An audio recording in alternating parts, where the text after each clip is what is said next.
مباركا عليه كما يحب ربنا ويرضى وأصلي وأسلم على نبينا الكريم محمد وعلى آله وأصحابه ومن تبعهم بإحسان إلى يوم الدين. Saudara-saudaraku kaum muslimin dan kaum muslimat rahimani wa rahimakumullah, kita akan lanjutkan kembali kajian kita di malam hari ini masih tentang hadis-hadis Rasulullah sallallahu alaihi wasallam yang membahas tentang akhlak. Dan telah kita sebutkan pada pertemuan yang lalu poin-poin penting di dalam seseorang itu beretika, berakhlak dan bergaul dengan manusia. Dan Syekh hafizahullah ta'ala menyebutkan poin yang pertama setelah beliau menyebutkan tentang pentingnya akhlak adalah birrul walidain, berbuat baik kepada kedua orang tua. Kenapa berbuat baik kepada kedua orang tua?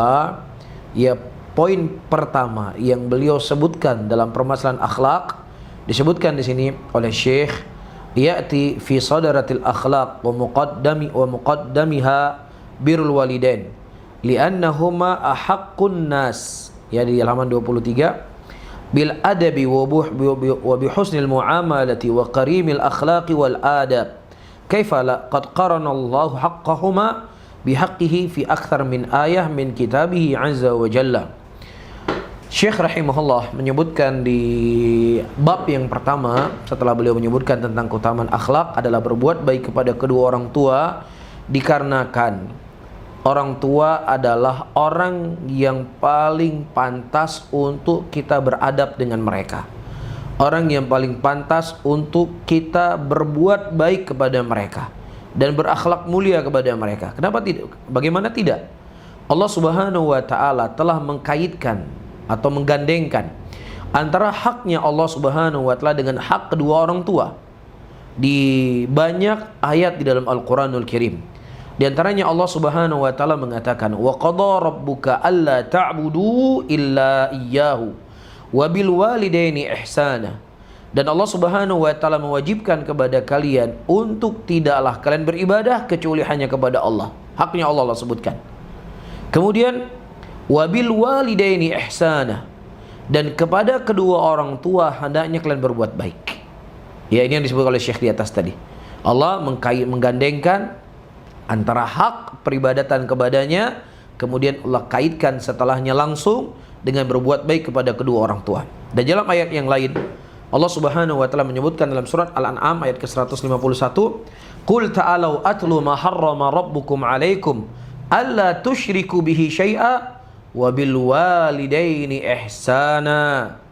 Katakanlah Muhammad, ta'alau, ayo kita semuanya, ta'alau, marilah kalian semuanya, aku akan membacakan kepada kalian apa yang Allah Subhanahu wa ta'ala haramkan untuk kalian. Alla tusyriku bihi syai'a, alla tusyriku bihi syai'a, untuk kalian tidak menyekutukan Allah dengan sesuatu apapun. Wa bil walidaini ihsana, dan kepada kedua orang tua hendaknya kalian berbuat baik. Ayat yang kedua. Ayat yang ketiga, Allah mengatakan wa'budullaha wa la tusyriku bi syai'a wa bil walidaini ihsana. Sebelumnya Allah Subhanahu wa ta'ala melarang untuk berbuat syirik, ya, dan kemudian memerintahkan berbuat baik kepada kedua orang tua. Ayat setelahnya atau di surat An-Nisa ayat ke-36, Allah memerintahkan untuk kita menyembahnya dan juga melarang kita untuk berbuat syirik kepadanya. Kemudian Allah Subhanahu wa ta'ala ikutkan lagi wabil walidaini ihsana, dan kepada kedua orang tua hendaknya kalian berbuat baik. Dan surat dalam ayat Luqman ayat ke-14 Allah mengatakan anishkurli wali walidaika ilayyal masir, dan hendaknya kalian bersyukur kepadaku dan bersyukur kepada kedua orang tua kalian, dan kalian kepadaku akan kembali. Di sini Syekh menukilkan ada 4 ayat, dan di sana ada ayat-ayat yang lain yang Allah Subhanahu wa ta'ala menyebutkan tentang besarnya hak orang tua, hak kedua orang tua. Nah, kalau seandainya dalam Al-Quran, para hadirin dan hadirat, Allah Subhanahu wa ta'ala hanya menyebutkan satu saja untuk kita berbuat baik kepada kedua orang tua, masa itu sudah cukup dalil yang satu itu untuk kita tidak pernah durhaka dengan orang tua kita. Bahkan kalau seandainya tidak ada satupun ayat dalam Al-Quran, tidak ada satupun hadis Rasulullah SAW yang memerintahkan kita untuk berbuat baik kepada kedua orang tua, namun akhlak atau kolbu atau akal yang diberikan oleh Allah Subhanahu wa taala kepada kita, akal itu sudah cukup bisa menjadi timbangan untuk seseorang tidak pernah durhaka kepada kedua orang tuanya. Bagaimana tidak? Ya, orang tuanya, ibunya mengandung dia selama 9 bulan dalam keadaan kesusahan, muntah-muntah, tidak bisa tidur malam, pusing, mual, dan seterusnya. Kemudian ketika akan melahirkan, antara hidup dengan mati, ya, kesakitan yang sangat sakit. Ya, dan itu hanya dirasakan oleh kaum wanita. Ya, tetapi subhanallah, ya, sakit-sakitnya seorang ibu ketika dia melahirkan anaknya, dia nggak pernah kapok. Bagaimana sakitnya dia mendapat ketika dia melahirkan anak yang pertama. Kemudian dia melahirkan anak yang kedua, dia merasakan sakit yang sama. Ya, kemudian anak yang tiga, anak yang keempat, anak yang kelima, anak yang keenam, anak yang ketujuh. Ya, ini secara logika dan secara akal yang dimiliki oleh manusia sudah cukup. Besarnya pengorbanan seorang ibu yang dia siap mengorbankan rasa sakit yang sangat luar biasa asal anaknya bisa selamat. Ya, dan rasa sakit itu para hadirin dan hadirat rahimani wa rahimakumullah jauh lebih ringan dibandingkan ketika anaknya sudah besar. Ketika anaknya itu sudah tumbuh dewasa. Ketika anaknya sudah dipelihara. Ya, dia mengorbankan nyawanya, hidup dan mati. Kemudian didurhaka dengan ibunya, didurhaka dengan orang tuanya, dengan ayahnya. Itu jauh lebih menyakitkan daripada sakit yang dirasakan ketika kita keluar dari perutnya. Ya, jadi ini secara logika bisa ditimbang, secara akal bisa difahami oleh orang yang punya akal untuk tidak berbuat jelek kepada kedua orang tuanya. Jangan mengorbankan segala untuk orang tuanya. Apalagi Allah menyebutkan bukan satu ayat, sekian banyak ayat di dalam Al-Quran untuk kita berbuat baik kepada orang tua kita. Walidha sadar al-Imam Bukhari kitabahu Al-Adabul Mufrad. Oleh karena itu Al-Imam Bukhari rahimahullah, beliau menyebutkan di awal kitab beliau, di kitab Adabul Mufrad, bi abwabin adidatin fi birril walidain. Ya, bab yang sangat banyak, beberapa bab menyebutkan tentang keutamaan berbakti kepada kedua orang tua. Wa hadhihi laftatun azimatun minhu rahimahullah illa annal walidain humma ahaqqun nas bil adabi wa husnil muamalah. Dan ini merupakan tulisan-tulisan yang sangat agung yang ditulis oleh Al-Imam Bukhari rahimahullah, yang dimana beliau ingin menerangkan bahwasannya kedua orang tua haknya itu lebih utama di antara seluruh manusia untuk kita berbuat baik kepadanya, ya, bermuamalah dengan baik kepadanya dan memiliki akhlak dan budi pekerti kepadanya. Seakan-akan beliau mengatakan, ya man taqra adab syariah al-azimah wa akhlaqul Islam al-fadilah, i'lam anna ahaqqan nas bihadzal adab wa aulahum bihadzal akhlaq humul walidan. Jadi seakan-akan beliau mengatakan, wahai orang-orang yang membaca tentang adab syariah, yang membaca tentang akhlak-akhlak Islam, ketahuilah bahwasanya hak yang paling besar yang harus kalian tunaikan, ya, adalah hak kedua orang tua kalian. Liannahuma ahaqqun nas bi husnil suhbah, karena mereka adalah manusia yang paling pantas untuk kita berbuat baik kepadanya. Wa aulan nas bi ta'amul bil adabil karim, dan mereka adalah orang yang paling utama untuk kita berbuat baik. Ya, wal khuluqul fadil, dan berakhlak yang mulia kepada mereka.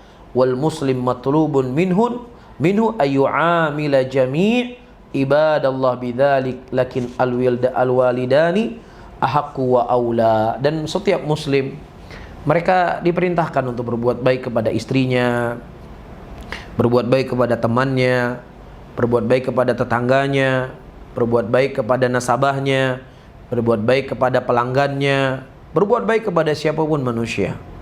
Akan tetapi yang paling utama di antara semua manusia itu untuk kita berbuat baik adalah kedua orang tua kita. Sebagaimana disebutkan hadis dari Abdullah bin Mas'ud radhiyallahu ta'ala anhu, ketika beliau berkata, sa'altun nabiyya sallallahu alaihi wasallam, aku bertanya kepada Nabi sallallahu alaihi wasallam, ayul a'mali ahabbu ilallah, apa amalan yang paling dicintai oleh Allah Subhanahu wa taala? Kemudian Nabi SAW mengatakan, as-salatu ala waktiha, salat pada waktunya. Qultu thumma ai, kemudian aku katakan lagi, apa lagi setelahnya Rasulullah? Qala thumma birrul walidain, kemudian berbuat baik kepada kedua orang tua. Qultu thumma ai, Kemudian apa lagi ya Rasulullah? Tsummal jihadu fi sabilillah. Qala haddatsani bihinna walau istazattuhu lazadani, muttafaqun alaih. Kemudian setelahnya Rasulullah sallallahu alaihi wasallam mengatakan jihad di jalan Allah. Subhanallah. Pertama peringkatnya salat, hak yang harus kita tunaikan kita kepada Allah, dan hak yang kedua yang harus kita tunaikan kepada makhluk Allah adalah kepada kedua orang tua kita. Kemudian baru yang ketiganya Rasulullah menyebutkan jihad di jalan Allah.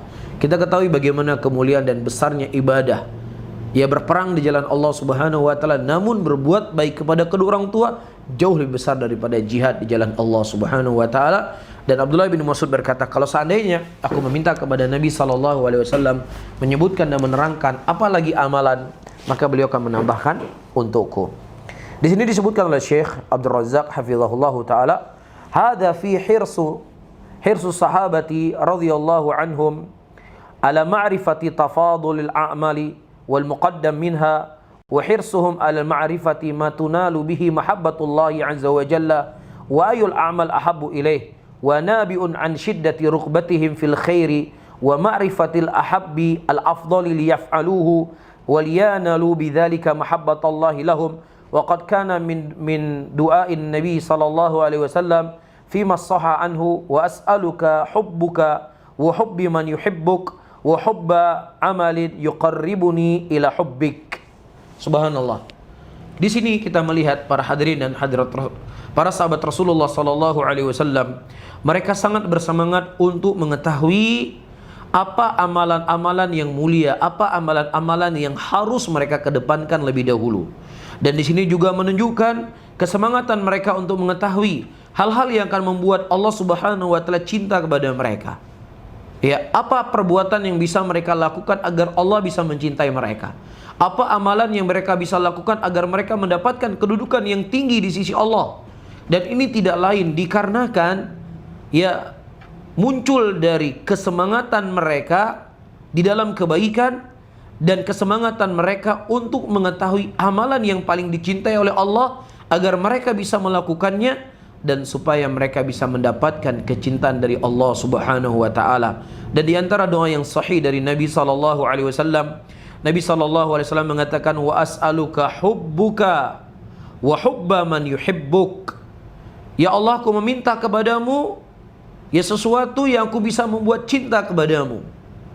Ya, dan sampai ke dalam ucapan Rasulullah wa hubba amalin, dan amalan yang kau cintai yang aku bisa melakukannya untukmu agar aku bisa mencintai engkau wahai Allah. Tapi subhanallah, karena kecintaan Allah Subhanahu wa taala adalah sesuatu yang sangat dibutuhkan oleh manusia. Ketika Allah telah mencintai seseorang, maka Allah akan menjaganya. Allah akan menjaga hal-hal yang akan bisa memberikan mudarat untuk dirinya. Allah akan memberikan kebaikan untuk dunia dan akhiratnya. Dan kalau seandainya seluruh manusia berkumpul untuk memberikan mudarat kepadanya, maka kekuatan apapun yang dimiliki oleh manusia itu tidak akan mampu mereka lakukan kalau seandainya Allah Subhanahu wa taala telah mencintai seseorang. Dan cinta Allah Subhanahu wa taala itu didapatkan para hadirin dan hadirat rahimani wa rahimakumullah dengan kita berbuat baik kepada kedua orang tua kita. Wa yadulul hadits ala anna syu'bal iman khisaluddin mutafawitatun fil afdaliyah wa laysat ala rutbatin wahidatin. Kama qala Allah subhanahu atau kama qala sallallahu alaihi wasallam, al imanu bid'un wa sab'un aw bid'un wa sittun syu'bah fa afdaluha qawlu la ilaha illallah wa adnaha imatatul adha 'anit tariq wal haya'u syu'batun minal iman. Dan hadis yang menunjukkan bahwasannya cabang keimanan itu ya, dan juga bagian-bagian agama itu bertingkat-tingkat dari sisi keafdoliannya, dan dia tidak memiliki tingkatan yang satu. Sebagaimana Rasulullah mengatakan iman itu ada 73 tingkat lebih ya, atau 63 tingkat lebih. Dan yang paling mulia daripada cabang keimanan adalah ucapan la ilaha illallah. Dan yang paling ringannya adalah membuang gangguan di jalan. Dan malu adalah bagian dari keimanan. Fal imanu dzu syu'abin minha ma huwa a'la wa minha ma huwa adna. Dari hadis yang kita baca tadi menunjukkan kepada kita bahwasanya iman itu memiliki beraneka ragam cabang. Ada iman yang paling tinggi dan ada iman yang paling rendah. Dan iman yang paling tinggi adalah ahabbu ilallahi azza wa jalla min syubil adna, ya, adalah cabang yang paling lebih dicintai oleh Allah dibandingkan dengan cabang yang di bawahnya. Kulluha habibatun ilallahi azza wa jalla, walaupun semuanya itu adalah sesuatu yang dicintai oleh Allah. Wa qad qarana an-nabiy sallallahu alaihi wasallam fi sadril a'mal ahabbu ilallah baina salati wallati hiya haqqullah ala ibadihi wa birrul walidain nadhirul ayat allati sabaqat isyara ilaiha wallati qarana Allah azza wa jalla fiha haqqul walidain bihaqqihi. Perhatikan baik-baik.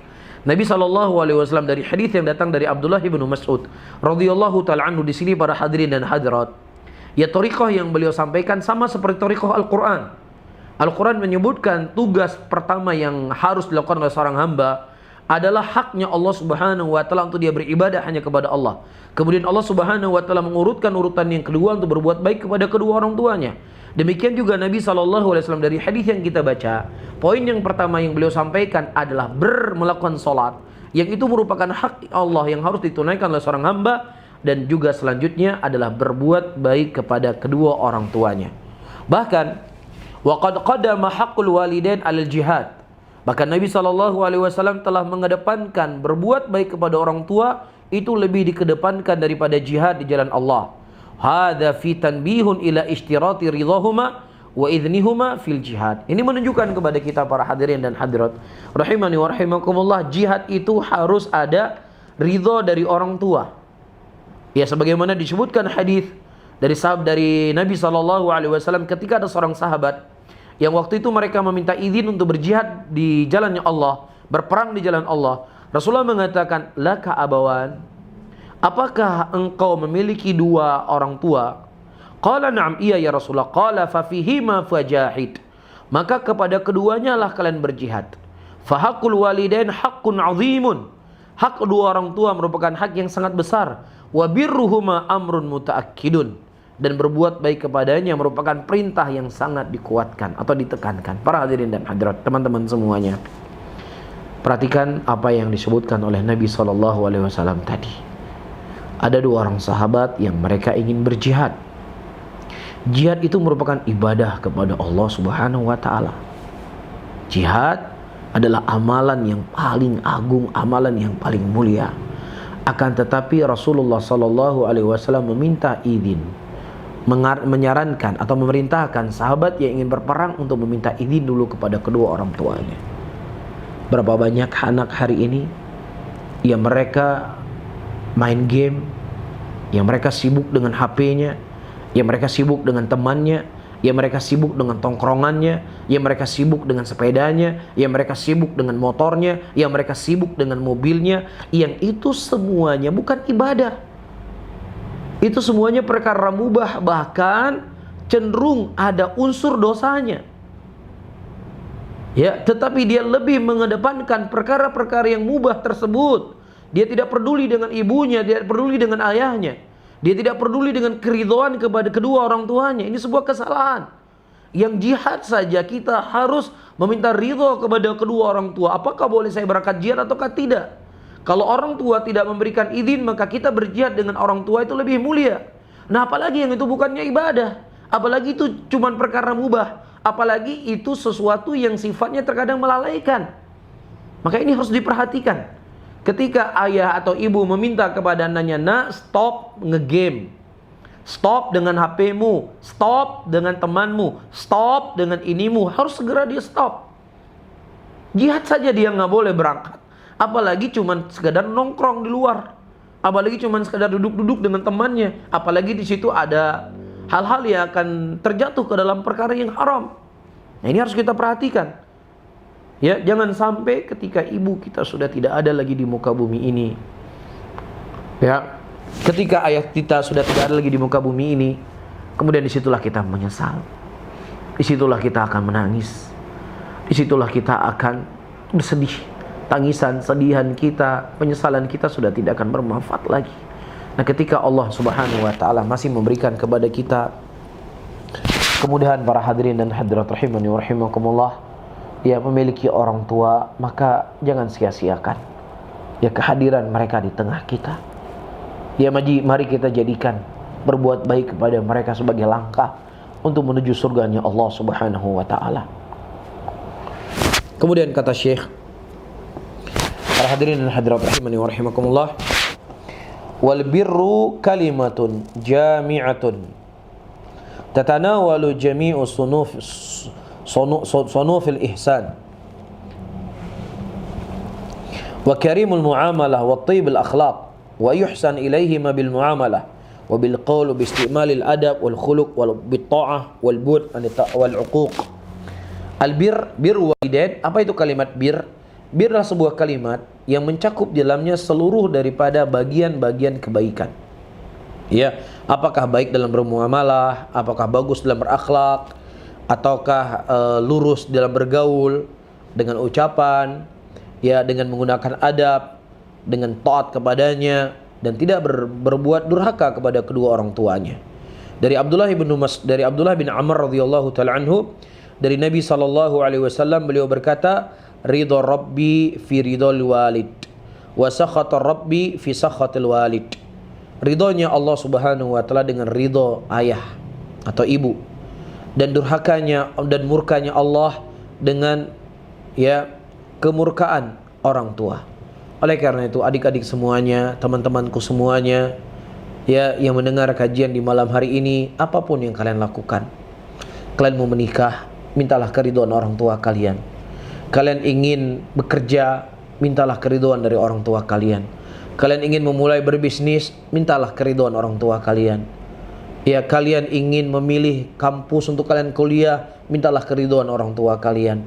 Ya, kalian ingin berpergian ke sebuah tempat, mintalah keridhaan dari orang tua kalian. Jangan pernah kalian melepaskan diri dari mereka, karena doa mereka doa yang tidak akan pernah diijabi oleh Allah. Doa mereka akan dikabulkan oleh Allah Subhanahu wa taala. Kalian punya sesuatu yang lebih berharga daripada uang yang kalian miliki dalam kalian berdagang. Kalau kalian berdagang, kalian memiliki uang semata, uang itu terkadang gak membuat perdagangan kalian sukses. Tapi keridhaan orang tua akan membuat Allah ridho. Doa orang tua terkadang itu jauh lebih berharga, jauh lebih mahal dari uang yang kalian miliki ketika kalian akan melakukan bisnis ataukah dagang. Oleh karena itu, datangi dulu orang tua kalian. Ibu, ayah, saya mau berdagang, saya mau berjualan, saya mau berbisnis, tolong doakan saya, ridhoi dagangan saya ini. Subhanallah, orang tua pasti akan sangat tersentuh. Ya, seakan-akan itu sesuatu yang begitu luar biasa dalam hatinya. Ya, sehingga itu akan diaplikasikan dengan doa. Dia akan bangun di tengah malam untuk mendoakan anaknya, ya, kebaikan anaknya. Oleh karena itu, teman-teman semuanya, ya, jangan kita hanya memikirkan modal yang kita punya, skill yang kita punya, branding yang hebat dalam kita berdagang atau semisalnya, tapi kita tinggalkan orang tua kita di rumah. Ibu saya tahu apa dia? Dia nggak tahu branding ini, branding itu. Dia nggak tahu bermedia sosial. Betul, dia nggak tahu bermedia sosial. Betul, dia nggak tahu bagaimana membranding sebuah barang. Betul, dia nggak tahu bagaimana mengiklankan sebuah produk. Tapi dia punya doa. Dia punya doa yang bisa dia panjatkan kepada Zat pemilik rezeki. Ya, dia punya keridhaan yang ridhonya dia adalah ridhonya Allah Subhanahu wa taala. Kalau seandainya Allah telah ridho kepada kita, kalau doanya telah diijabi oleh Allah, maka tidak akan ada satupun kekuatan yang bisa menghalangi kebaikan untuk diri kita. Oleh karena itu, teman-teman semuanya, begitu juga teman-teman yang mau menikah. Jangan Anda baru kenalan dengan seorang wanita 1 minggu, atau berkenalan dengan seorang laki-laki 1 minggu, Anda gelap mata. Ya, Anda gelap mata. Ya, kemudian Anda lari, tidak mau, ya, mendengar nasihat orang tua, tidak mau mencari ridho orang tua. Ya, naudzubillah, pernikahan yang seperti ini gak pernah lama. Saya banyak mendengar orang curhatan atau mendengar berita orang yang nikah lari tanpa ada ridho orang tua. Ya, ujung-ujungnya itu perceraian. Padahal dia menikah karena saking cintanya sampai dia lari. Dia gak mau dengar orang tuanya, dia gelap mata dari ibunya. Ujung-ujungnya adalah perceraian yang terjadi. Ridho Allah ma ridho walidain. Ridhonya Allah dengan ridho kedua orang tua. Oleh karena itu, carilah keridhaan Allah dengan, ya, mencari keridhaan ibu dan ayah kalian. Taib. Kemudian, teman-teman semuanya rahimani wa rahimakumullah, hadzal haditsun nadhirul hadits alladzi qablahu fa fil jama' baina haqqillah subhanahu wa haqqil walidain wa naridallah tabaraka wa ta'ala fi ridhal walidain wa sakhtuhu tabaraka wa ta'ala wa sakhtuhu Taib. Atau wasaqtuhu Allah wasaqtuhu tabaraka wa ta'ala fi saqtil walidain. Bimana anna man ardal walidain faqad ardallah wa man askhatuhuma faqad askhatallah. Para hadirin dan hadirat, hadis ini sama seperti hadis yang sebelumnya. Di dalamnya Allah Subhanahu dan Nabi sallallahu alaihi wasallam mengumpulkan antara haknya Allah Subhanahu wa taala dengan hak kedua orang tua. Dan ridhonya Allah Subhanahu wa taala itu ada pada ridho kedua orang tua, dan murkanya Allah itu ada pada murka kedua orang tua. Fi sakhatil walidain. Bimana anna man arda walidayh, maknanya siapa yang kedua orang tuanya ridho kepadanya, maka Allah akan ridho juga kepadanya. Nah, siapa yang dua orang tua itu marah murka kepadanya, maka Allah juga akan murka kepadanya. Fal walid yutlabu ridahu wa yubta'adu an sakhtihi, ya, maka kedua orang tua dimintai keridhoannya dan dijauhi untuk membuat mereka marah. La ya'ni hada ayuta idza amrun bi ma'siyah. Dan ini bukan maksudnya ketika mereka mengajak kita kepada maksiat juga harus kita turuti, enggak. Yang namanya maksiat itu tidak bisa ditaati.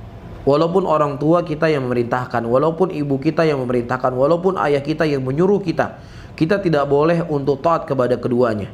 Sebagaimana Allah mengatakan, wa in jahadaka ala an tusyrika bi ma laysa laka bi ilm fala tuti'huma wa sahibuhuma fid dunya ma'rufa. Ketika misalnya orang tuamu mengajak engkau berbuat syirik kepada Allah, maka jangan engkau mentaati keduanya, jangan. Ya, tetapi pergaulilah mereka, ya, di dunia ini dengan cara yang baik. Tapi ketika mereka sudah mengajak engkau kepada perkara yang haram, mengajak engkau untuk menyekutukan Allah, mengajak engkau untuk berbuat syirik kepada Allah, maka engkau tidak mentaati mereka. Ya, namun bukan berarti setelahnya Anda bisa mencela mereka, Anda bisa memukul mereka, Anda bisa menghardik mereka. Tetap menghardik itu tetap tidak boleh, mencela mereka juga tidak boleh. Kita tidak hanya taat kepadanya ketika dia mengajak kita berbuat maksiat, tapi dalam perkara-perkara yang lain kita tetap harus patuh kepadanya, kita juga tetap harus berbuat baik kepadanya. Bisa difahami ya? Jadi ayat dalam Al-Quran, wala taqul lahuma uff, jangan kau mengatakan uff kepada kedua orang tuamu, itu sifatnya mutlak. Apakah orang tua kita yang muslim, ataukah orang tua kita kafir, ataukah orang tua kita yang taat kepada Allah, ataukah orang tua yang tidak taat kepada Allah, maka tidak boleh kita durhaka kepada mereka semuanya. Bisa difahami ya? Lakin ma hadzal hal al-muslim matlubun minhu ayuhassila ridha walidayh bimusahabatihima bil ma'ruf.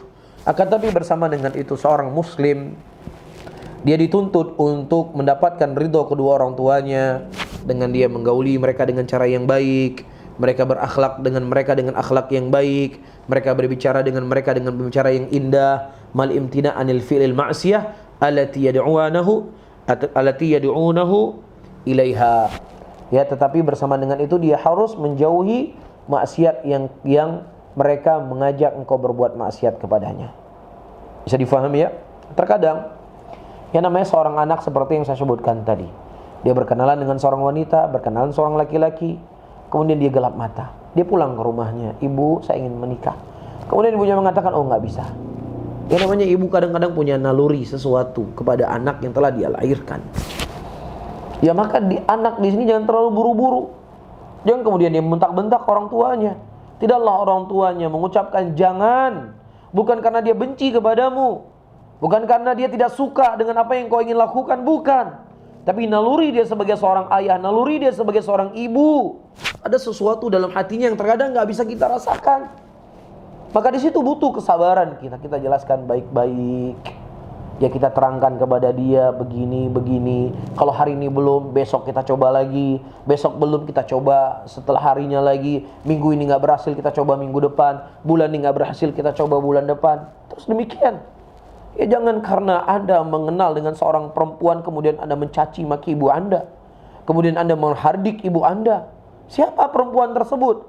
Apa yang telah dia berikan kepada Anda sehingga Anda berani untuk menghardik orang tua yang telah melahirkan Anda, yang telah membesarkan Anda, yang telah menyekolahkan Anda, yang telah memberikan makan kepada Anda, yang mereka tidak tidur berbulan-bulan untuk menghidupkan Anda, untuk membuat Anda sehat dan seterusnya. Ini di mana logika kita? Coba kita pasang. Coba kita renungkan beberapa menit para hadirin dan hadirat, bagaimana seorang wanita yang baru kita kenal, seorang laki-laki yang baru dikenal, yang ingin menikahinya, kemudian kita menghardik ibu kita yang telah membesarkan kita dari kecil, dari bayi, dari kandungan. Di mana akal kita coba? Coba kita pikirkan sejenak akal kita. Begitu juga misalnya kita diajak sama teman kita, kemudian ibu kita tidak mau, tidak rela, tidak ridho kita bermain dengannya. Kita bentah ibu kita, apa yang telah diberikan teman kita untuk kita apa? Apa yang telah dia berikan untuk kita? Satu gelas kopi, dia pinjamkan mobil, dia pinjamkan motor beberapa hari untuk kita, kemudian kita menghardik ibu kita karena melarang kita berteman dengannya. Di mana logika kita? Ini akal ini harus dipakai. Makanya Allah banyak mengingatkan kita, afala tattaqun, afala taqilun. Tidak akan kau berakal, tidak akan kau berfikir, dan seterusnya. Baik. Kemudian para hadirin dan hadirat rahimani wa rahimakumullah, an Bahs bin Hakim an Abi an Jaddih qala qultu ya Rasulullah man abarru qala ummuk. Qala qultu thumma man qala ummuk. Qala qultu thumma man qala ummuk. Qala qultu thumma man thumma abak thumma aqraba fal aqrab. Rawahu Abu Daud. Dari Bahs bin Hakim, dari bapaknya, dari kakeknya, dia berkata, ya Rasulullah, siapa orang yang paling harus saya berbuat baik kepadanya? Kemudian disebut ummuk, ibumu. Qala qultu thumma man. Kemudian siapa ya Rasulullah? Qala ummuk. Qala qultu thumma man. Qala ummuk. 3 kali Rasulullah ibumu, mengatakan ibumu. Kemudian selanjutnya dia katakan, kemudian siapa ya Rasulullah? Qala thumma abak. Kemudian disebutkan bapakmu, thummal aqrab fal aqrab. Kemudian yang paling dekat denganmu dan yang paling dekat, maksudnya kerabat dekatnya, pamannya, kakeknya, neneknya, adiknya, dan seterusnya. Jadi bukan perempuan yang baru kita kenal kemarin, bukan laki-laki yang baru kita kenal seminggu yang lalu, ya kemudian kita lebih memilihnya dibandingkan ibu dan ayah kita. Ya, ini yang harus kita tanamkan dalam hati kita. Ketika ibu kita melarang kita dari sesuatu, ya mungkin dia pernah mengalami hal yang kita alami, cuman kita belum tahu apa akibatnya. Tapi orang tua kita, dia punya naluri sebagai seorang ayah, seorang ibu. Dia nggak ingin anaknya celaka, dia ingin tidak anaknya terjerumus ke dalam hal yang jelek, dia ingin anaknya dalam keadaan baik. Itu yang harus kita kedepankan dari ibu kita. Jangan terlalu kemudian kita curiga, ibu ini menghalangi saja kita berbuat baik. Ibu ini nggak pernah muda saja. Bukan ibu kita nggak pernah muda, ibu kita tahu. Ya terkadang itulah yang akan memberikan kejelekan untuk diri kita. Bisa difahami teman-teman semuanya? Baik. Kemudian fahadha sahabiyyu radhiyallahu ta'ala anhu, atau sebelumnya, fi hadzal hadits targhibun fi birril wa hathun 'alayh wa bayanun lil haqqi al khas alladhi ja'ala Allah ta'ala lil mazidan 'ala al ab, li'annahu ja'ala lil thalathata amsalin ma lil ab min al birr, wa hadha yadullu ala anna lil ummi mazida khususiyatin fil birri wa ahaqqiyatan bihi, lianna mu'anata wal mukabadata wal juhda alladhi hasala lil fi wujudil walad lam yahsul lil ab wala li ghairi mithluhu. Baik. Dalam hadis ini ada hasungan untuk seseorang berbuat baik kepada ibunya. Ya. Wa bayanul haqqil khas, dan penjelasan di sini ada penjelasan hak yang khusus yang Allah jadikan kepada ibu, yang itu tambahan daripada hak yang harus ditunaikan kepada ayah. Dikarenakan li'annahu ja'ala lil karena Nabi SAW menjadikan hak ibu itu 3 kali. Baru setelahnya menyebutkan kepada bapakmu. Ini menunjukkan kepada kita bahwasanya ibu lebih berhak untuk kita berbuat baik kepada mereka daripada si ayah. Bukan berarti kemudian kita durhaka dengan ayah. Ayah juga kita harus tetap berbuat baik, tetapi ibu itu harus lebih kita berbuat baik. Kenapa para hadirin dan hadirat? Dikarenakan perjuangan ibu, pengorbanan seorang ibu itu jauh lebih besar daripada pengorbanan seorang ayah. Ya, ayah nggak hamil 9 bulan seperti ibu yang hamil 9 bulan. Ayah nggak mengalami ketika kita keluar dari perut ibu kita, ayah nggak mengalami rasa sakit itu. Ayah nggak mengalami rasa mual-mual. Ayah nggak merasa, ya ayah kita nggak merasa muntah-muntah. Ya, tapi itu semuanya dirasakan oleh si ibu. Tetapi bersama dengan itu, para hadirin dan hadirat, itulah fitrah yang masih Allah Subhanahu wa taala berikan kepada manusia hari ini, yang terkadang sebagian tempat yang saya dengar informasinya, ya mereka sudah tidak lagi ya menginginkan anak, karena menurut mereka kalau punya anak itu menyiksa. Makanya sebatas yang saya baca ya di sebagian negeri di Eropa itu, di negeri-negeri barat itu anak kecil itu semakin sedikit, karena ya banyak ibu-ibu, wanita-wanita yang mereka tidak mau lagi bersusah payah untuk hamil. Ya belum lagi di sana laki-laki yang suka dengan sesama jenis semakin banyak, sehingga sudah semakin sedikit popularitas jumlahnya mereka. Ya beberapa waktu lalu ada sebuah diskusi podcast seperti itu, ya membuat sebagian orang kagum dengan ucapan seseorang, ya kalau saya menjadi seorang suami, saya tidak akan memaksa istri saya untuk hamil karena itu adalah sakit yang dia rasakan sendiri. Jadi saya memberikan kebebasan untuk dirinya. Dan disambut oleh orang yang banyak ucapan seperti itu. Para hadirin dan hadirat, sebenarnya ini sudah menghilangkan fitrah. Fitrah manusia yang diseru oleh orang-orang liberal, yang berkiblat kepada barat, yang berkiblat kepada orang-orang kafir, yang tentunya ini jelas menyelisih daripada asas daripada Islam itu sendiri, di mana Rasulullah SAW mengatakan, tazawwajul waludal wadud fa inni mukatsirum bikum umamun yaumal qiyamah. Nikahilah oleh kalian istri-istri yang bisa memberikan kalian banyak anak, karena sesungguhnya aku bangga dengan banyaknya jumlah kalian nanti. Dan Allah Subhanahu wa taala memberikan pahala yang sangat banyak, ya pahala yang sangat besar dari seorang ibu yang dia mengandung anaknya dan kemudian dia melahirkan dan kemudian dia membesarkannya. Ya, namun para hadirin, ini demikianlah keadaan dunia, demikianlah keadaan masyarakat yang memang mereka kiblatnya adalah ke barat, kiblatnya adalah ke Eropa. Apa yang dilakukan di Eropa, di barat, itulah sebagai sumber kebaikan. Ya, nasallallahu salamata wal afiyah, sehingga dengan kita mempelajari agama, kita akan mengetahui mana yang hak dan mana yang batil. Kemudian para hadirin dan hadirat rahimani wa rahimakumullah, fa hadha sahabiyyu radhiyallahu ta'ala anhu sa'ala 'anil ahqiyah wal awaliyah wal awalawiyah fil birri man abarru ay man awlan nas wa haqqahum bi birri aw ihsani.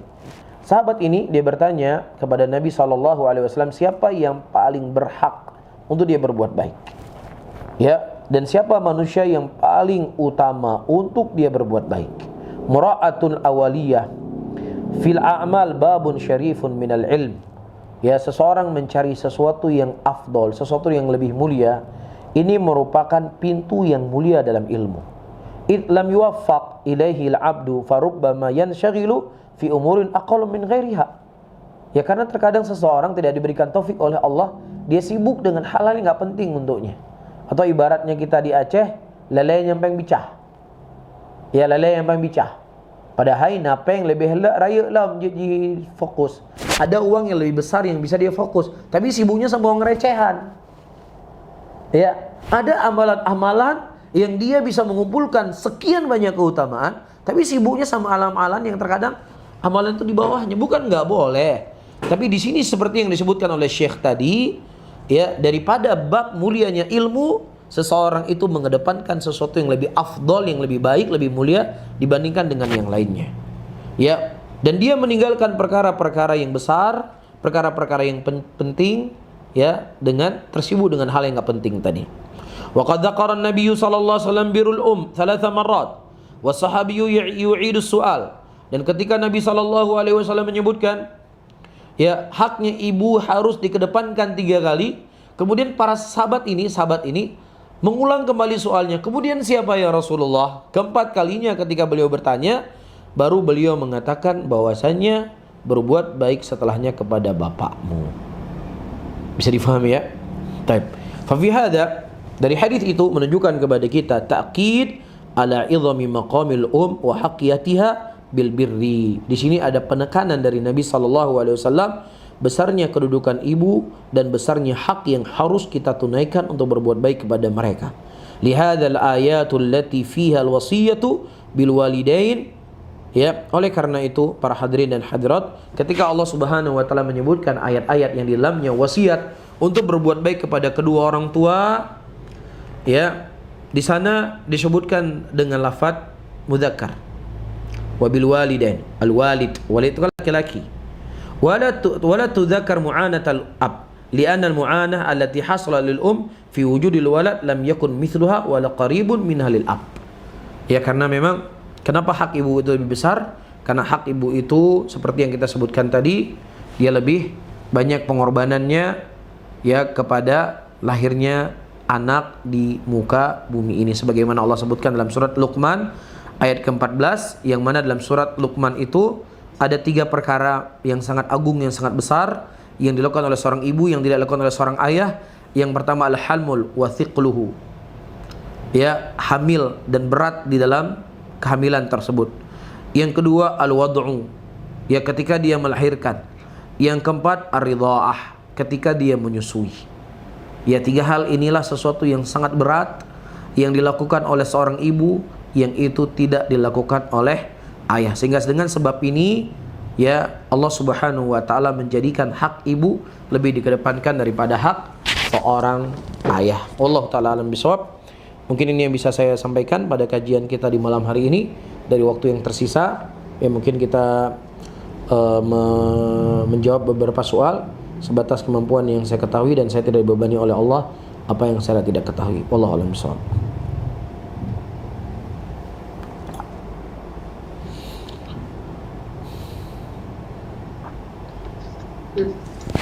Ada yang mau bertanya? Ya, bisa lihat di media sunnah. Boleh, Ustaz. Pada soal, Imam? Atau dari teman-teman di Zoom dulu?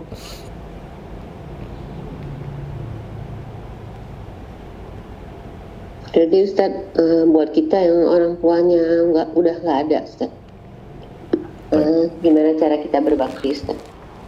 Bagaimana cara kita berbakti kepada kedua orang tua kita yang sudah meninggal? Tentunya pertama dengan doa. Seorang anak jangan pernah dia melupakan doa untuk kedua orang tuanya. Rasulullah SAW menyebutkan, ya, ketika meninggal anak seorang manusia, maka terputus seluruh amalannya.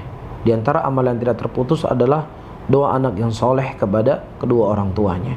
Maka jangan pernah kita melupakan doa dalam sujud kita, ya, dalam keheningan, ya, di dalam waktu-waktu yang diijabahi oleh Allah, agar Allah melapangkan kubur orang tua kita, menjadikan kuburnya sebagai taman-taman surga, mengangkat kedudukan derajatnya.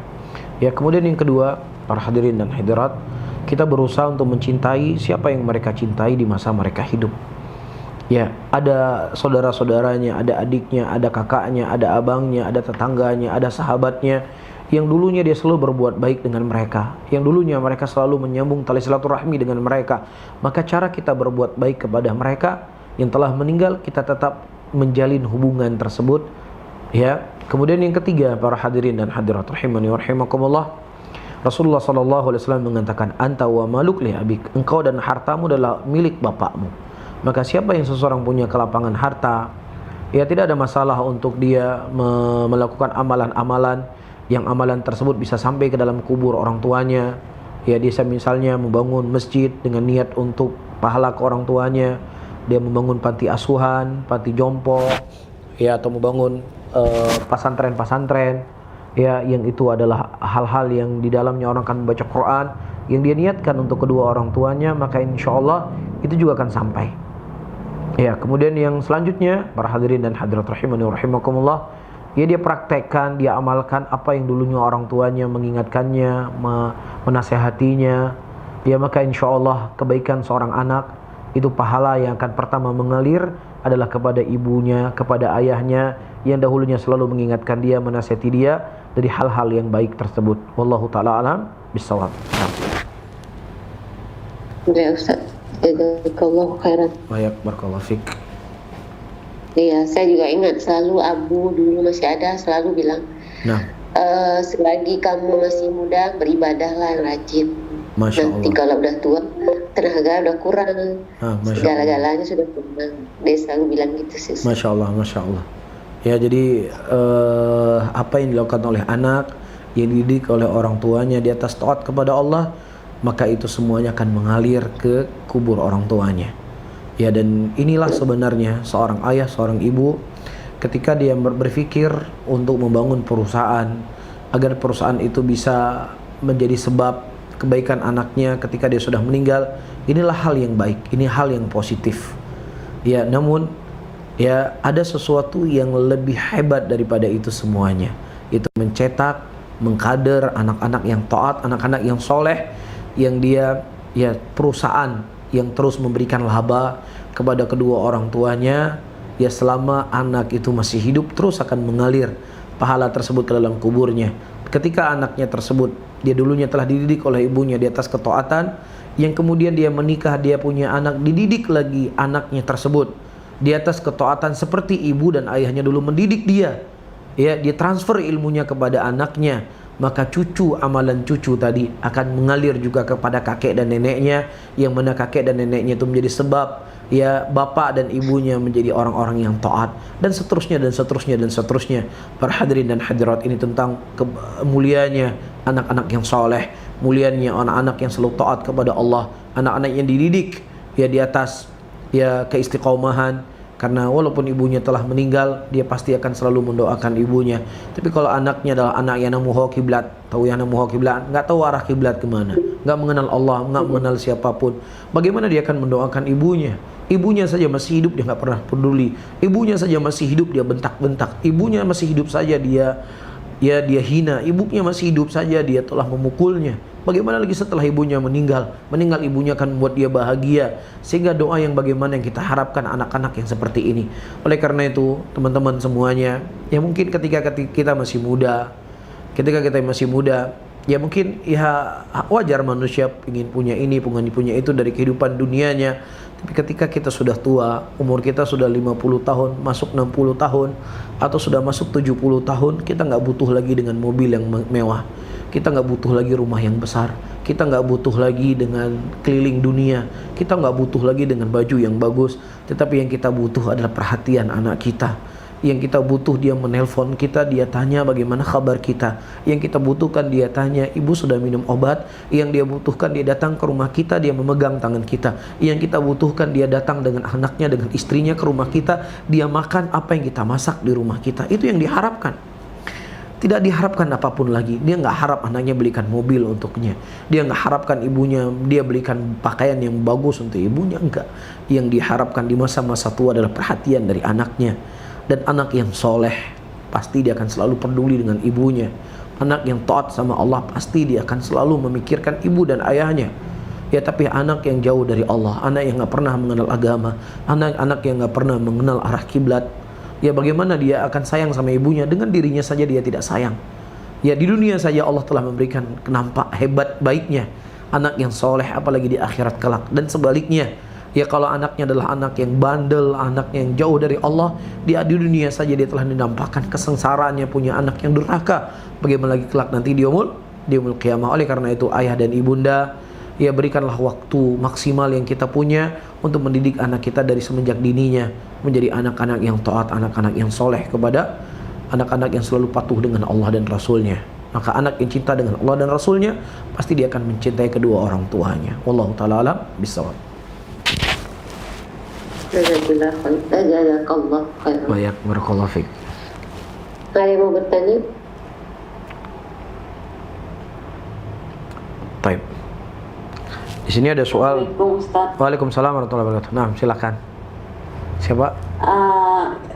Gimana caranya kita memohon maaf kepada orang tua kita yang sudah tidak ada itu, Ustaz? Baik. Kan kita kan punya salah-salah dulu. Nah. Baik. Para hadirin dan hadirat rahimani wa rahimakumullah. Kita ketahui ketika seseorang itu meninggal, maka dia sudah terputus dengan alam dunia. Dia sudah berada di alam barzakh. Taib alal qaul sebagian para ulama, orang yang telah meninggal, mereka sudah tidak lagi mendengar orang yang hidup. Alal qaul sebagian para ulama, mereka menjelaskan demikian. Sehingga nggak perlu kita mendatangi kuburannya, wahai ibuku, ayahku, maafkan saya sudah begini, saya sudah begitu, nggak perlu. Tetapi cukup bagi kita menyesali apa yang telah kita lakukan. Berdoa kepada Allah, bertobat kepada Allah, dan kemudian kita lakukan hal yang saya sebutkan tadi. Sebagai wujud kita sudah berbuat jelek dengan orang tua kita dulu ketika kita masih hidup, maka kita berbuat baik dengan mereka, kita mendoakan mereka, menyambung silaturahmi yang dulunya mereka menyambung, menyebutkan kebaikan-kebaikan mereka, yang mengingatkan pesan-pesan mereka kepada kita, kita transfer itu kepada anak-anak kita. Dulu kakek mengingatkan ibu begini, dulu kakek mengingatkan ayah begini, dulu nenek mengingatkan ayah begini, dan ibu merasakan kebaikan ketika ibu menjalankan nasihat kakekmu dulu. Ayah mendapatkan kebaikan yang begitu banyak ketika mendengar nasihat nenekmu dulu. Tapi kalau ayah dan ibu dulu nggak sempat mendengar nenek, kakek, mungkin ibu nggak begini dan begitu. Ya, maka ini kita ingat-ingatkan ya bagaimana kebaikan orang tua kita yang dulu telah kita mungkin cuek dengan mereka, kita dulu mungkin banyak menyakiti hati mereka, maka kita lakukan apa yang saya sebutkan tadi. Atau kalau misalnya mereka belum berangkat haji, kita hajikan mereka, kita badalkan haji mereka dan yang semisalnya. Ya, dari kebaikan-kebaikan yang mudah-mudahan itu akan mengalir pahala kepada kedua orang tua kita dalam kuburnya. Amin ya rabbal alamin. Baik.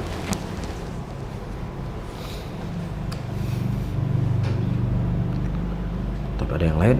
Tip di sini kalau nggak ada teman-teman di YouTube, di Zoom, ada pertanyaan, bagaimana cara menolak yang baik Ustadz ketika ibu menyuruh kita untuk melakukan sesuatu yang dapat mengantarkan kepada suatu dosa. Baik, para hadirin dan hadirat rahimani wa rahimakumullah. Ya, tentunya kalimat yang baik. Kita semua tahu apa itu kalimat yang baik. Kita faham bagaimana cara kita beretika yang baik dengan kedua orang tua kita. Apalagi ya mereka mengajak kita kepada hal dosa yang kita nggak bisa patuh dengan perbuatan mereka. Ya, di antara yang ternukilkan dari Musa bin Umair radhiyallahu taala anhu ketika ibunya mengajak dia kembali kepada agama kekufuran. Musa bin Umair radhiyallahu taala anhu kurang lebih maknanya beliau mengatakan, wahai ibuku, kalau seandainya aku memiliki nyawa lebih dari satu, kemudian engkau hidup lagi, kemudian engkau mati lagi, engkau hidup lagi, engkau mati lagi, yang meminta aku untuk meninggalkan agama ini, aku tidak akan pernah meninggalkan agama ini. Tapi engkau adalah orang yang kucintai, engkau adalah ibuku, engkau sangat besar jasa dalam hidupku, tapi Allah lebih aku cintai daripada engkau, wahai ibuku. Atau kalimat-kalimat yang kita bisa melihat mana ibu kita yang membuat dia tidak akan tersinggung, atau mungkin dengan kita mendiamkan ibu dan ayah kita ya dengan apa yang dia minta. Terkadang itu bisa menjadi jawaban juga.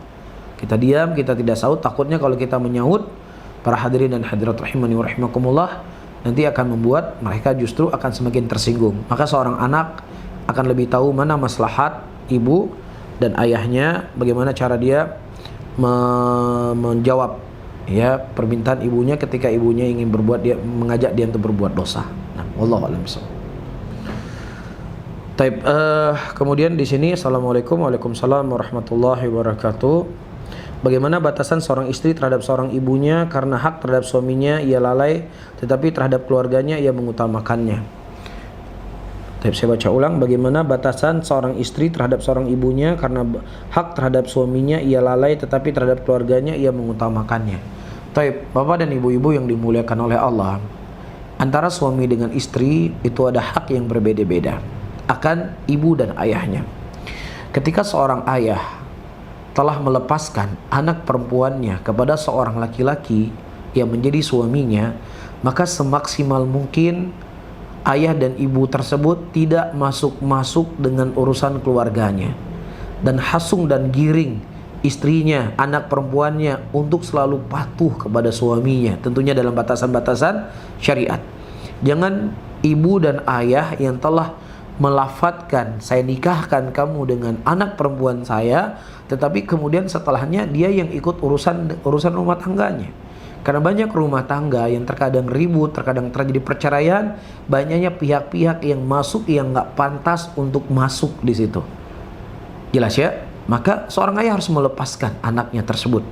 Kecuali kalau anaknya sudah dipukul, anaknya sudah dilakukan di batas-batas kemanusiaan atau di batas-batas syariat yang ada masalah, ayahnya ikut nimbrung di situ untuk menyelesaikan permasalahan. Tapi kalau masalah-masalah kecil dalam rumah tangga, hal yang biasa, ya maka ibu dan ayah jangan suka mendengar curhatan anaknya. Apalagi cuma masalah-masalah kecil. Ya, suami saya minta beli ini nggak dibeliin. Suami saya, kamu nih gimana? Anak saya dulu kalau masih sama saya beli segalanya apa yang saya mau, apa yang dia mau. Sekarang kamu kenapa nggak beliin tuh anak saya? Ini kan hal yang nggak perlu masuk di situ. Ketika Anda sudah menjadikan dia sebagai menantu Anda, berarti Anda sudah percaya dia tuh mengurusi anak perempuan Anda. Kalau Anda nggak percaya dia mengurusi sebagai anak perempuan Anda, dari awal Anda jangan nikahkan dia dengan laki-laki tersebut. Jelas ya? Maka Rasulullah telah ibu dan ayah harus sadar. Rasulullah mengatakan, kalau seandainya aku boleh memerintahkan seseorang untuk sujud, maka aku memerintahkan seorang suami untuk sujud, seorang istri untuk sujud kepada suaminya. Faham di sini ya? Tetapi ya bukan berarti seorang wanita nggak boleh berbuat baik sama ibunya. Dia tetap berbuat baik sama ibunya, dia tetap berbuat kepada ayahnya. Akan tetapi ya hak suaminya itu sangatlah besar, sebagaimana hadis yang saya sebutkan tadi. Nah begitu juga si suami, ya begitu juga si istri. Si istri jangan menjadi penghalang suaminya berbuat baik kepada ibu dan ayahnya. Jangan dia jadi penghalang, tapi hasunglah engkau. Ya kalau seandainya engkau adalah istri yang baik, hasung suamimu untuk dia selalu berbuat baik kepada kedua orang tuanya. Karena kalau engkau cinta kepada suamimu, maka engkau cinta untuk dia berbuat baik kepada kedua orang tuanya. Karena ayat-ayat yang saya sebutkan tadi, hadis-hadis yang menyebutkan tentang berbuat baik kepada kedua orang tua itu berlaku apakah laki-laki tersebut sudah menikah, atau laki-laki itu sebelum menikah, ataukah laki-laki tersebut setelah dia menikah. Maka setiap hak kewajiban harus ditunaikan. Mertua dia harus tahu posisinya, ibu harus tahu posisinya, suami harus tahu posisinya, istri harus tahu posisinya masing-masing. Setiap masing-masing memahami hak dan kewajibannya, memahami batasan-batasan mana yang boleh masuk, mana dia nggak boleh masuk, maka insya Allah ini akan membuat kehidupan itu lebih baik. Tapi kalau seandainya seseorang masuk hal yang dia nggak pantas untuk masuk di situ, maka Andalah yang terkadang menjadi sebab perceraian yang terjadi di antara putra-putri Anda. Wallahu a'lam bishawab.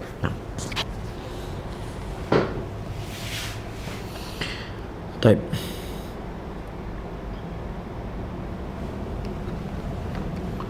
Ada yang lain teman-teman di Zoom? Masih ada yang mau bertanya? Ustaz. Nah. Kan sering orang nyebutin kalau orang sakit itu bisa menggugurkan dosa-dosanya. Gimana Ustaz, itu apa benar itu seperti itu? Baik, dalam sebuah hadis Rasulullah SAW mengatakan tidaklah seseorang terkena duri kecuali dengannya Allah akan mengampuni dosanya dan akan mengangkat derajatnya. Duri saja, apalagi yang sakitnya sakit parah, itu merupakan sebab pengampunan dosa. Tapi di sana para ulama mengatakan dosa adalah dosa-dosa kecil, bukan dosa-dosa besar. Karena dosa-dosa besar itu membutuhkan taubatun nasuha. Ya sebagaimana syarat-syaratnya telah kita sebutkan pada pertemuan yang lalu. Ya tetapi dengan syarat dia bersabar dengan sakit tersebut. Ya tapi kalau dia nggak bersabar, dia mengeluh, ya maka bukan pahala yang dia dapatkan, justru dia akan mendapatkan dosa karena dia tidak mau menerima apa yang telah Allah takdirkan kepadanya. Nah, Allah a'lam bishawab.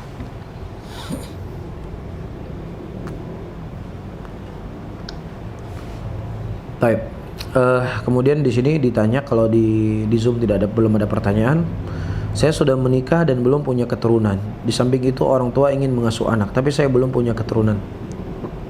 Ya kalau memang seandainya dia belum punya keturunan, ya maka tidak ada masalah untuk dia mengasuh anak. Dia mencari anak-anak yang mungkin terlantar atau anak-anak yang tidak terurus atau tidak terjaga. Ya tidak masalah untuk dia mengasuhnya.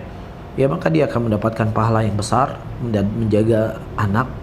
Ya memberikan makan memberikan minuman kepada seekor anjing saja yang membuat seorang pelacur masuk surga. Apalagi kemudian kita membuat baik kepada seorang anak manusia yang terlantar, yang dia dibuang oleh ibunya atau dia nggak terurus oleh ibunya, maka kita ambil. Maka bagaimana caranya? Kalau seandainya memang anaknya adalah anak perempuan, yang khawatirnya kalau seandainya dia besar nanti suaminya nggak bisa menjadi mahramnya, maka dicari di sana susuan. Dia bisa mencari adiknya atau mencari siapa yang menjadi mahramnya agar disusuin, ya ketika umurnya belum genap 2 tahun disusuin dengan 5 kali susuan, yang setiap susuan dia membuat dia kenyang, maka kedepannya dia akan menjadi saudara susuan. Maka apa saja yang di sana diatur mahramnya dalam dalil, maka akan menjadi mahram. Jadi dia mencari saudara susuan supaya suaminya itu bisa menjadi saudara atau menjadi anak susuannya tadi, atau saudara yang membuat dia bermahram dengan bayi yang diadopsi tadi. Wallahu a'lam bishawab. Ataukah anak laki-laki dia cari dari jalur-jalurnya agar si perempuan itu bisa menjadi mahram untuk dirinya. Nah, wallahu a'lam bishawab.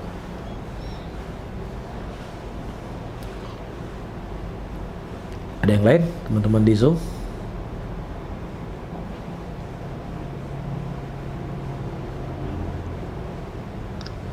Jadi kalau misalnya sengaja Ustaz, Ya. misalnya antara sepupu pas masih kecil-kecil orang tuanya saling memberi susu kepada anak-anaknya supaya mereka menjadi mahram. Gimana tuh Ustaz, boleh? Nah, tidak ada masalah, boleh. Tapi dengan syarat itu sesuatu yang harus istilahnya harus terceritakan. Jangan sampai nanti mereka menikah dengan sepupu. Menikah dengan sepupu yang mana sudah jadi saudara susuan. Jadi nanti harus diingatkan ini saudara susuan sama ini, karena kalau sudah jadi saudara susuan ya nggak boleh untuk dinikahkan. Jadi hal itu harus diviralkan di keluarga, maksudnya supaya dia mengetahui mereka itu adalah saudara susuan yang nggak boleh menikah. Taib. Adapun boleh nggak ada masalah. Boleh ya Ustaz? Nah boleh, nggak ada masalah. Tidak ada masalah. Taib. Wallahu a'lam bishawab. Taib. Baik, barakallahu fik. Kemudian di sini juga ada pertanyaan, bismillah, bagaimana hukumnya ketika di liang lahat pihak imam kampung meminta mengadhankan mayat orang tua saudara meninggal, padahal orang tersebut berpahaman salaf dan meyakini tidak ada azan untuk orang mati. Ya, dan orang minta diazankan tersebut menolak. Bagaimana cara menyikapi hal ini bila terjadi untuk menolaknya? Nah, ya jadi ibarat hal yang seperti ini semaksimal mungkin kita melakukan ya apa yang bisa kita ingkari semaksimal mungkin para hadirin dan hadirat. Tapi kalau seandainya memang ya kemungkaran itu, misal sebuah kemungkaran itu tidak bisa kita ingkari, maka fattaqullaha mastata'tum, bertakwalah kamu kepada Allah sebatas kemampuan yang bisa engkau lakukan. Tapi adapun mengumandangkan adzan itu sendiri, wallahu a'lam bishawab, saya tidak tahu apakah ada perselisihan ulama di sini, apakah perkaranya khilafnya adalah khilaf mu'tabar ataukah tidak mu'tabar. Ya, namun dari sepengetahuan yang saya pelajari, ya tidak ternukilkan hadis dari Nabi SAW anjuran untuk mengumandangkan adzan, dan sekian banyak jenazah-jenazah yang dikuburkan di zaman Nabi SAW atau di zaman sahabat Nabi SAW, sebatas yang saya ketahui itu tidak ternukilkan dari mereka. Dan ibadah itu sifatnya tauqifiyah. Kapan di sana kita mendapatkan dalil, ya maka kita mengamalkannya. Dan kapan kita tidak mendapatkan dalil dari Rasulullah ataukah dari perbuatan sahabat Nabi Muhammad SAW, maka semaksimal mungkin kita untuk menjauhinya. Namun seperti yang saya sebutkan tadi, mencegah sebuah hal yang kita yakini itu sebuah kemungkaran, maka itu diikat dengan al-istita'ah, diikat dengan kemampuan. Ketika kita tidak punya kemampuan, ya fattaqullaha mastata'tum, bertakwalah kamu kepada Allah sebatas kemampuan yang bisa engkau lakukan. Wallahu a'lam bishawab.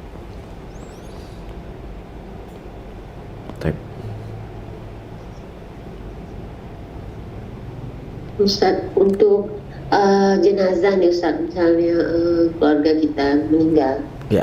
Terus sebelum dimandikan atau sudah dimandikan, kan biasa keluarga ada yang mencium jenazah, ya. Terus misalnya ada orang yang bukan mahram ingin mencium tuh, kalau di Aceh kan banyak tuh kayak gitu. Boleh nggak Ustaz? Nah, jadi apa yang berlaku di masa hidup, begitu juga yang berlaku ketika dia meninggal.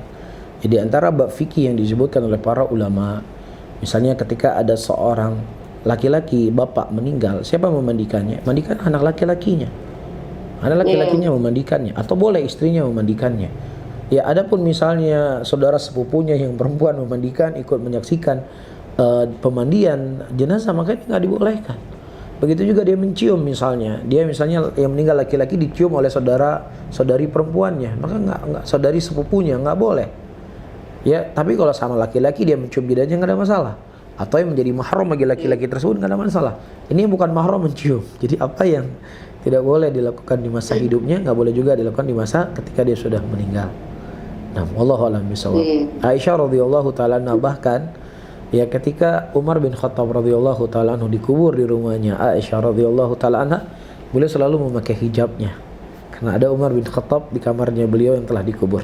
Tapi ketika Rasulullah dikubur di situ, ayah anda beliau dikubur di situ, Abu Bakar Siddiq, Aisyah radhiyallahu taala anha, beliau istilahnya membuka jilbabnya. Tapi ketika Umar bin Khattab dikubur di situ, beliau menutup auratnya. Allahu a'lam bishawab. Nah. Jazakallahu khairan. Wa barakallahu fik, jazakallahu khairan. Nah, ada yang lain?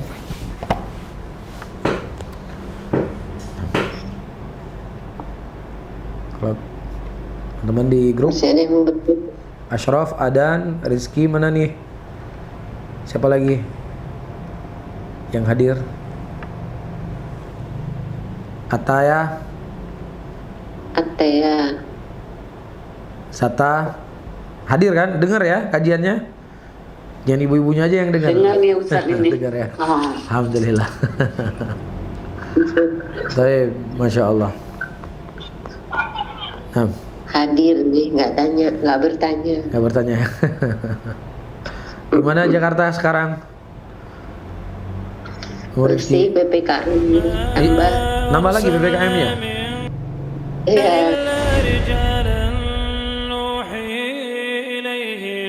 فاسألوا أهل الذكر إن كنتم لا تعلمون بالبينات والزبر وأنزلنا إليك الذكر لتبين للناس ما نزل إليهم ولعلهم يتفكرون أفامن الذين مكروا السيئات أن يخسف الله بهم الأرض أو يأتيهم العذاب من حيث لا يشعرون أو يأخذهم في تقلبهم فما هم بمعجزين أو يأخذهم على تخوف فإن ربكم لرؤوف رحيم أولم يروا إلى ما خلق الله من شيء يتفيأ ظلاله عن اليمين والشمائل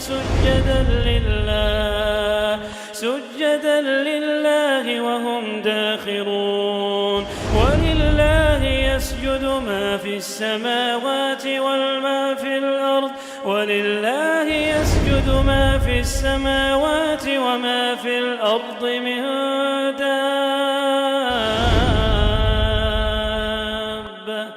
والملائكة وهم لا يستكبرون